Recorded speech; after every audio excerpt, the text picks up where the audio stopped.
Hello, people. So once again, we've got another interesting episode of UQ Holder Negima episode 6.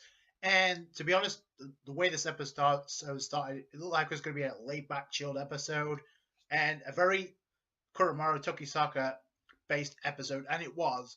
But then it picks up midway during the episode, so that was kind of unexpected. So we start off with, I guess, with Tota, and Yuki kind of reveals what her dream is, and she wants to race in a solo race, kind of, because she has a to participate in the solo race. So that's kind of cool. Get to see what her goal is, and Tota kind of sets some motivational stuff like, oh, to work towards. So that's kind of cool for she to have a dream like that. And looking on is Kuromaru, and I guess getting jealous because obviously, when we come to find out in this episode, he has obviously feelings for Tota, which I knew they were going to use this gag throughout this series, whether or not he was a boy or a girl. Turns out he's neither, because as a conversation with Colleen, he's genderless, he's a demi-human. So that's kind of interesting. We learn about that, which they kind of cover that up a lot in this series. So we got the explanation to that. But I guess this episode kind of points out it doesn't matter if you're male or female. If you have feelings for somebody, it's nothing to be ashamed of to express them. So I guess that's what this episode kind of teaches. Yeah, in this there's a lot of principles in this series if you can point out the small points.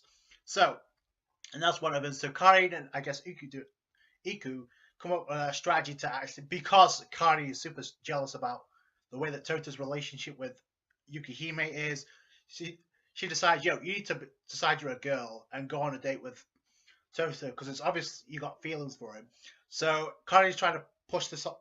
So number one, Tota falls for somebody else, so he's not closer to Yukihime. So I guess Karin has some feelings towards Yukihime or some type of affection. So that's kind of confirmed here. So they come up with a strategy to, I guess, disguise Tokisaka or Kuromaru as, I guess, Kiryu Tokisaka, I guess the cousin. The episode picks up when they go to the tower, and obviously they're revealed. You get a struggle because we come to find out Chow is back and he's actually eavesdropping and looking on the whole relationship. Come to find out, he's obviously a mortal hunter, so we know that from what he did with Karin. So obviously he's a pervert and a complete sociopath. We also have by his side a new character by Azura. I don't know if he's still with the Immortal Hunters. We don't really know, because last episode they took off, and I guess Kaito took off, and we didn't see Chow. So I kind of pointed that out. So I don't know if he's doing his own thing.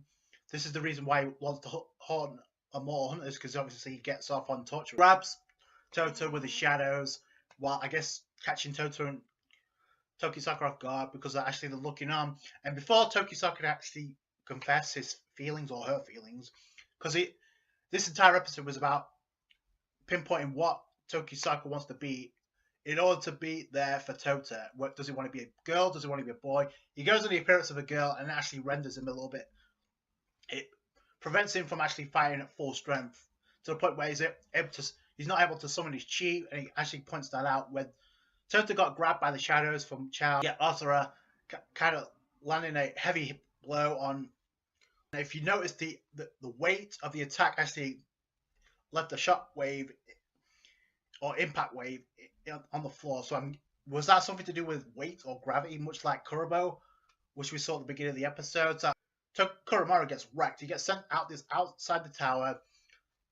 Kind of reveals, oh, he's immortal too, so we're going to take you back with us. So Tokisaka obviously put up the front, because obviously Tota is pretty much helpless in the shadows. They were going to kidnap him, so I'm only going to assume that we're with the Immortal Hunters, because why would they need to take him back? Thinking about Tota, he gets a nice shot on Chow, then gets sent out the tower from Azure. So he obviously got some real strength. We don't get to see what he can really do, but man, Kuromaru, even while falling, is getting wrecked. He gets pinpointed with some shadows when he lands on the ground. Because of his immortality, he's still alive, but it's obviously taking effect. And he's realizing as this appearance as a girl is rendering him pretty much, it's like a hindrance to him when it comes to fighting at full capacity. So he needs to ditch this form and actually go back into his male mode, I guess. It's weird the way this episode turns itself out, because even by the end, when everything's resolved, Tokisaka still has no idea what he wants to be. He just wants to be there for Tota, to protect him. So that's what he reveals. And I guess as a male or a female, but then he's still. But when Don't is bringing up the whole subject about marriage, he says, "I'm still undecided." So this is going to be a gag that's going to be used throughout the series, even with this. Tokisaka goes back into his original form and puts in the work. Literally, he busts up. This was kind of cool because this is the first time we've seen Tokisaka get some big time spotlight.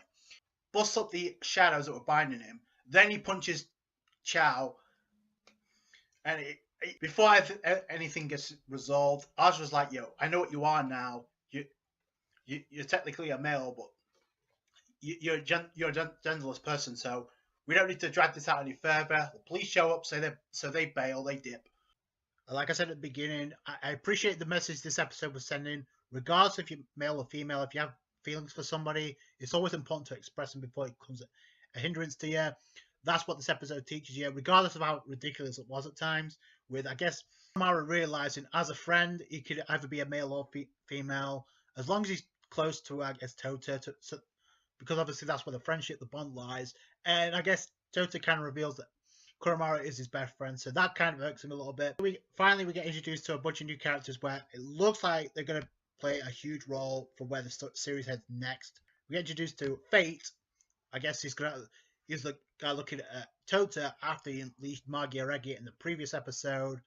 And we also got introduced to Kiri-chan, I guess practicing her major abilities. And she comes up with ends the episode with saying, "Oh, the occasion is for now."